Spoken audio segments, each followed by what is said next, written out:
پاکستان کے لوگوں کو یہ تو وہ بہت فرینڈلی ہے اور وہ ضرور چائے کے لیے بلانا چاہتے, کھانا کھانے کے لیے بلانا چاہتے.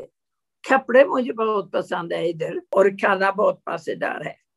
مجھے دال چاول بہت ہے یا کڑھائی.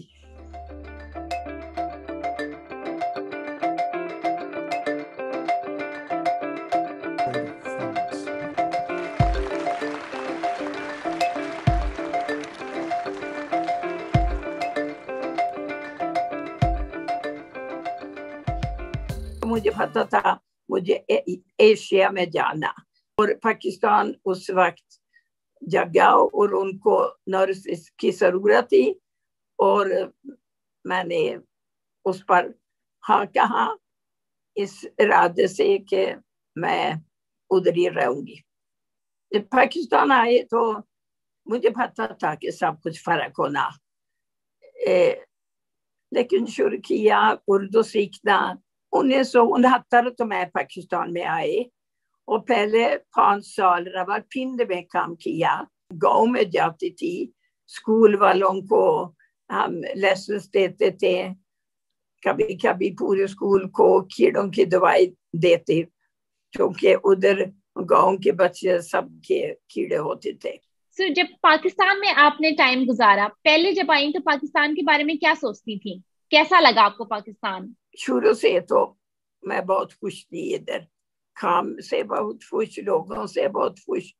تو یہ بات نہیں تھی کہ میں نے سوچا نہیں یہ ٹھیک ہے, ایسی چیز ہے جو مجھے پاکستان میں صحیح نہیں لگتی, ایسی چیز بھی ہے سیدھ میں جو مجھے صحیح نہیں لگتی.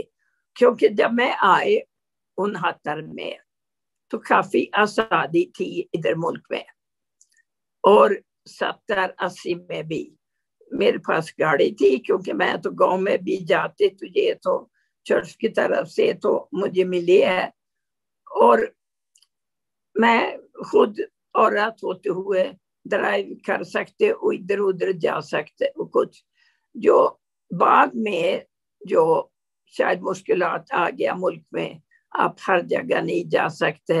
ابھی جب آپ کو پتا چلا کہ پاکستان کے پریزیڈنٹ نے آپ کو نامینیٹ کیا ہے for the pride of performance award, آپ کی کیا فیلنگ تھی؟ آپ کو کیسا لگا جب آپ کو پتا چلا کہ آپ کو یہ ایوارڈ مل رہا ہے؟ جب میں ادھر ہی ہے میرے ایوارڈ جو میں نے آج کے دن تو پہن لیا, میں بہت حیران ہو گیا, کیونکہ میں نے کبھی اس پر کبھی سوچا ہی نہیں, یہ خیال کبھی میرے دماغ پہ کبھی نہیں آئے.